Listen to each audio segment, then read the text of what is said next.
के बारे में डिस्कस किया। Now we will discuss about the chapter first, that is the sets of class 11।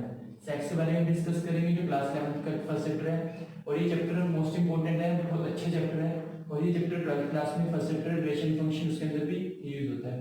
सबसे पहले हम डिस्कस करते हैं सेट्स होता क्या है, इसका इंट्रोडक्शन पार्ट डिस्कस करते हैं। सेट्स होता है collection of, set is a collection of the well defined object, collection of well defined object. Well defined object का मीनिंग ये है कि जो ऑब्जेक्ट डिफाइन हो, डिफाइन का मतलब पूरे यूनिवर्स के लिए ट्रू हो, मतलब इसका मीनिंग ये कि does not vary from person to person, does not vary from person to person, कि पर्सन टू पर्सन ये वेरी ना करे, हर एक पर्सन के लिए क्या है, सेम रहे। मेरे लिए जो कलेक्शन है, वो जो मेरे लिए एलिमेंट्स हैं वो मेरे लिए रहे, बाकी सबके लिए भी वो सेम रहे। इसको एग्जांपल लेके डिस्कस करते हैं। जैसे मैं कह रहा हूँ collection of all vowels in English alphabet, चार पांच एग्जांपल ऐड करते हैं, उसके अकॉर्डिंग डिस्कस करेंगे। All vowels in English alphabet, English alphabet के अंदर जो वोवल्स होते हैं उसकी कलेक्शन करनी है। और सेकंड एग्जांपल मैंने लिया collection of best 5 students in school, school के अंदर बेस्ट 5 स्टूडेंट्स को कलेक्शन करनी है in school. Collection of best 5 batsman of Indian cricket team, Indian cricket team में बेस्ट 5 बैट्समैन की कलेक्शन करनी है। और collection of the best 10 writer, जो बेस्ट 10 राइटर है या जो राइटर है जो बुक्स राइट करते हैं उनकी कलेक्शन करनी है। Collection of all positive integer, collection of all positive integer, जितने पॉजिटिव इंटीजर है उनकी कलेक्शन करनी है। अब यहाँ पे देखिए क्या कौन सा ये वोवल्स का पार्ट होगा, कौन सा वोवल्स का पार्ट नहीं होगा। फर्स्ट क्या लिखा है, collection of all the vowels in English alphabet.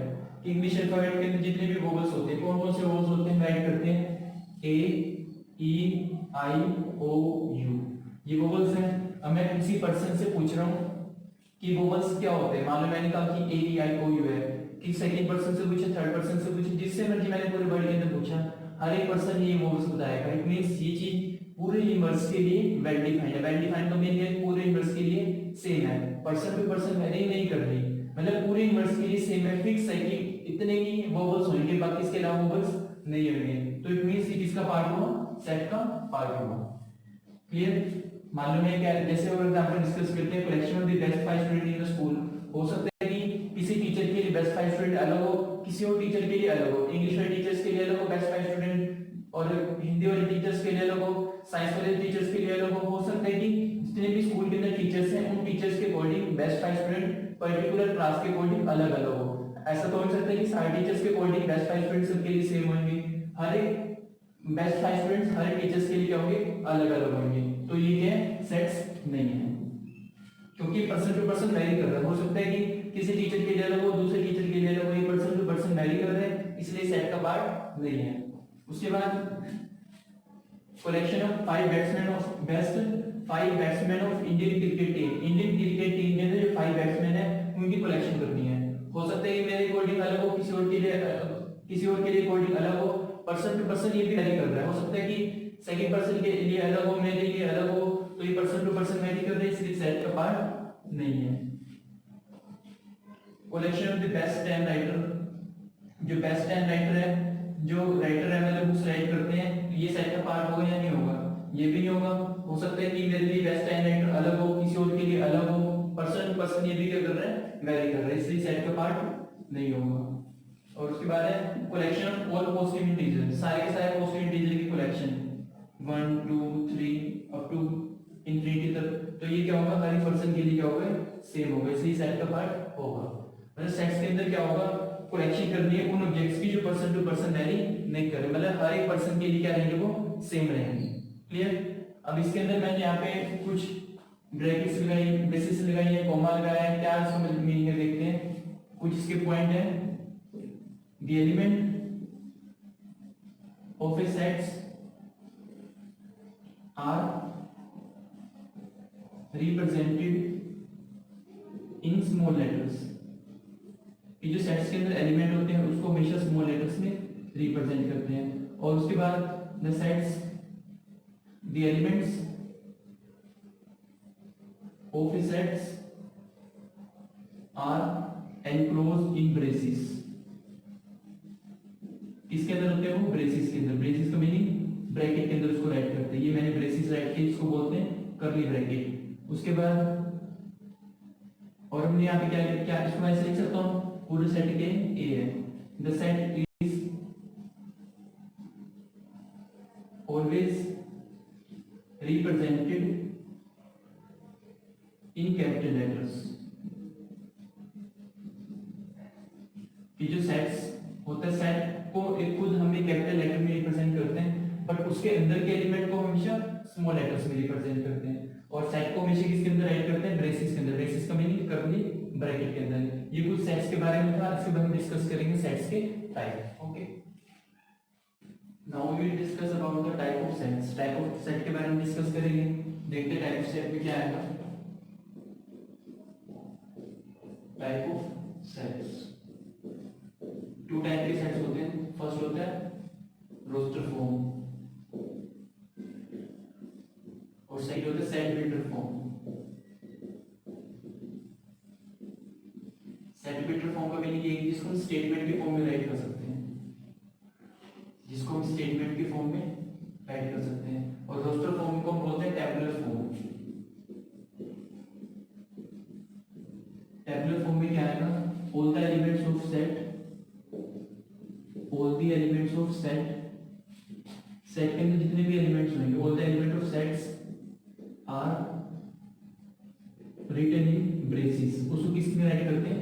Braces के अंदर राइट करते हैं। ब्रेसिस का मीनिंग ब्रैकेट के अंदर राइट करते हैं कि सेट्स के अंदर जितने भी एलिमेंट होंगे उन्हें उसको किस में राइट करना है? ब्रेसिस में राइट करना है। जैसे एग्जांपल मैं कह रहा हूं कि 1 से लेके 10 तक वो नंबर्स जो 3 से डिवाइड होते हैं, 1 से लेके 10 तक वो नंबर्स जो 3 से डिवाइड होते हैं। एक तो फर्स्ट क्या आएगा? 3, 6, 9।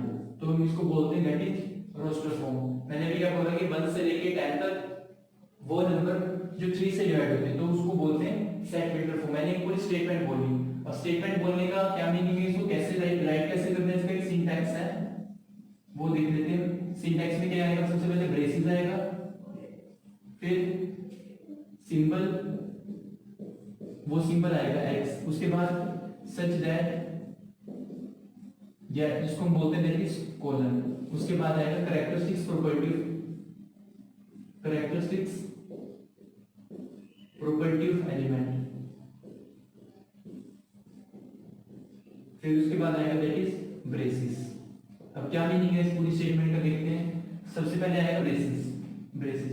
जो मैंने अभी आपको स्टेटमेंट बोली है उसी को मैं राइट कर रहा हूं। उसके बाद आएगा सिंबल एक्स, एक एक्स सिंबल है, कोलन या सच दैट, इसका मीनिंग होता है रेशियो या सच दैट, इसको ऐसे राइट करते हैं। कैरेक्टरिस्टिक्स प्रोपर्टिव एलिमेंट, अभी मैंने आपको इसकी क्या प्रॉपर्टी बताई थी? X is a number that is the multiple of 3, वो 3 का मल्टीपल हो। और मैंने आपको क्या बताया था कि वो नंबर क्या हो? 10 से छोटा हो, मतलब 10 से छोटा नंबर और जो 3 का मल्टीपल हो। मैंने इसको एक पूरी स्टेटमेंट फॉर्म में राइट कर दिया, उसकी प्रॉपर्टी राइट कर दी, उसके बाद क्या राइट करना? उसको ब्रेसिस की फॉर्म में। इसको हम बोलते हैं that is set builder form. Set builder form के अंदर क्या है? हम उसको स्टेटमेंट के फॉर्म में राइट करते हैं। स्टेटमेंट हमने उसको एक mathematical statement they the with the help of this syntax. इस सिंटैक्स की हेल्प से हमने इसको पूरी स्टेटमेंट दे दी, फिर उस स्टेटमेंट को हमने रोस्टर फॉर्म में राइट किया। जैसे और एग्जांपल दे रहा हूं आपको, जैसे braces x such that x is a number between 2 and 5, 2 और 5 के बीच का नंबर लिखना है। और जो x है वो किससे बिलोंग करता है? नेचुरल नंबर से। ये आगे नेक्स्ट वीडियो में बताएंगे कि बिलोंग्स का क्या मीनिंग होता है, या भी बताएंगे वो बिलोंग्स का क्या मीनिंग है। जो x है वो नेचुरल नंबर से बिलोंग करता है, नेचुरल नंबर का पार्ट है। ऐसे तो 2 और 5 के बीच में बहुत सारे नंबर होते हैं, बट मैंने यहाँ पे लिखा है नेचुरल नंबर लेना है। ये तो हो गया क्या? Set builder form. अब इसको रोस्टर फॉर्म में राइट कर रहा हूँ तो क्या आएगा? एक वो नंबर ले लें जो 2 और 5 के बीच में, तो क्या आएगा? 3 और 4। क्लियर, ये सेगमेंटेड फॉर्म है, ये इसकी रोस्टर फॉर्म, ये इसकी सेगमेंटेड फॉर्म होगी, स्टेटमेंट फॉर्म में लिख दिया, ये इसकी क्या होगी रोस्टर फॉर्म होगी। जैसे भी आज स्टार्टिंग में एग्जांपल बताया था, x is the collection of vowels in English alphabet, English alphabet के वोवेल्स की क्या करनी है, कलेक्शन करनी है इन इंग्लिश अल्फाबेट। ठीक है, क्या लगाया, पहले ब्रेसेस लगाया, फिर सिंटैक्स, फिर सिंबल लगाया एक्स, फिर कॉलन लगाया, फिर उसकी प्रॉपर्टी राइट करी, फिर उसके बाद में क्या करते हैं ब्रेसेस से एनक्लोज कर दिया। अब यहाँ पे लिखा है ये इसकी क्या होगी सेगमेंटेड फॉर्म होगी। अब इसको रोस्टर फॉर्म में राइट करते हैं तो क्या आएगा ए ई आई ओ यू। हमने यहाँ पे वोवेल्स कहा था तो वोवेल्स की फॉर्म में हमने इसको राइट कर दिया। Okay, now we will discuss some points of sets. Sets के कुछ पॉइंट को डिस्कस करते हैं। सबसे पहले हमने रोस्टर फॉर्म पढ़ी, सेगमेंटेड फॉर्म पढ़ी। सेगमेंटेड फॉर्म के अंदर हमने क्या पढ़ा, तो सेगमेंटेड फॉर्म के अंदर एक ही बात ध्यान रखनी है कि all the element of sets, all the elements of A set possesses single common property, कि जितनी भी हम सेगमेंटेड फॉर्म के अंदर राइट करते हैं, जो स्टेटमेंट लिखते हैं, उन सब की प्रॉपर्टी क्या होती है, सेम होती है, सिंगल कॉमन प्रॉपर्टी। मैंने लिखा वोवेल्स लिखा, मैं लिखा 2 और 5 के बीच में नंबर्स, तो वो प्रॉपर्टी तो सबकी सेम ही है ना, वोवेल्स की प्रॉपर्टी सेम है, 2 और 5 के बीच में जो नंबर है 3 और 4 वो भी 2 और 5 के बीच में ही है, तो प्रॉपर्टी तो सेम हुई दोनों की। ये हमारा था सेगमेंटेड फॉर्म के अंदर। अब सेट्स के कुछ पॉइंट है डिस्कस करते हैं। इट हैज फॉलोइंग पॉइंट, क्या पॉइंट है देखते हैं। First of all, order does not matter, order matter नहीं करता, आप उसको किस मर्जी फॉर्म में राइट करो। मान लो मैं राइट कर रहा हूं, मैंने राइट किया कि वोवेल्स की कलेक्शन राइट करी ए ई आई ओ यू, तो किसी और ने इसको राइट कर दिया ए आई ओ ई यू, और किसी और ने इसको ऐसे राइट कर दिया ए यू ई आई ओ, तो दोनों ये तीनों के सेट्स का पार्ट है। सेट्स के अंदर कभी भी ऑर्डर मैटर नहीं करता, आप उसको किस मर्जी फॉर्म में राइट कर दो, डजंट मैटर कि ए पहले आएगा, ये ऐसे भी हो सकता है ये ई आई ओ यू ए, तो चारों के चारों क्या है, सेम है, इक्वल है, कोई प्रॉब्लम नहीं है, सब सारे के सारे करेक्ट है। मतलब इसके अंदर क्या होगा, ऑर्डर मैटर नहीं करता, आप उसको किसी मर्जी फॉर्म में राइट करो। और सेकंड पॉइंट ये है रिपीटिशन डज नॉट अलाउ, इसके अंदर एलिमेंट्स रिपीट नहीं होंगे, रिपीटिशन डज नॉट अलाउ, इसके अंदर रिपीटिशन अलाउ नहीं है। जैसे मैं राइट कर रहा हूं, जैसे मैंने राइट किया ए सेट है, sets of the all letters in A school, in a word school, एक स्कूल एक वर्ड है जिसके अंदर मुझे इसके लेटर्स की कलेक्शन करनी है, तो क्या आएगा।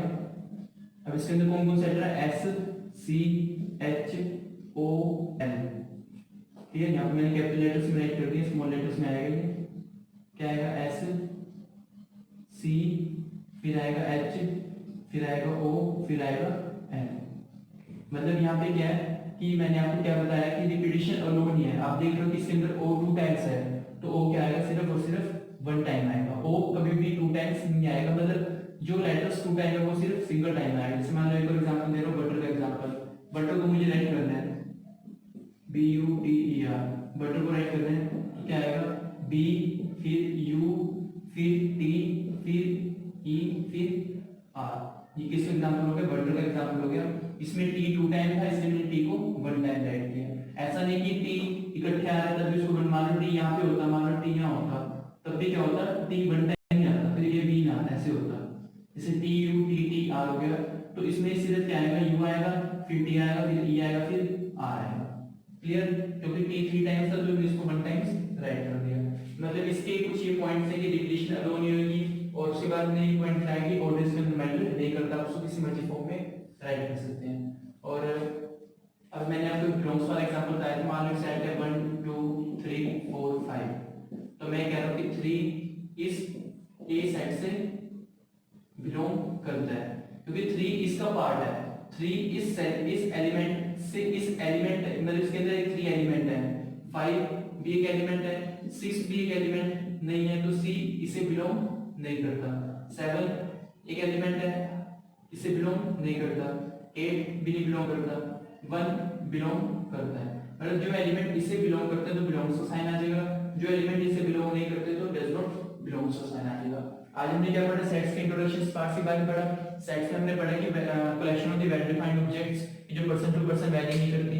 हमने इसके अंदर कुछ एग्जांपल्स लेके बताया कि कौन कौन से सेट्स होगा, कौन कौन से सेट्स नहीं होगा। फिर हमने इसकी टाइप्स पढ़े, टाइप्स के अंदर हमने क्या पढ़ा, सेट बिल्डर फॉर्म और रोस्टर फॉर्म के बारे में पढ़ा। सेट बिल्डर फॉर्म में बताया कि इसको स्टेटमेंट फॉर्म में राइट करते हैं, और रोस्टर फॉर्म में बताया कि जो स्टेटमेंट आएगी उस स्टेटमेंट को हम रोस्टर फॉर्म में कैसे राइट करेंगे। रोस्टर फॉर्म में बताया टेबुलर फॉर्म उसका दूसरा नाम होगा, और सेट बिल्डर फॉर्म में आपको सिंटैक्स के बारे में बताया।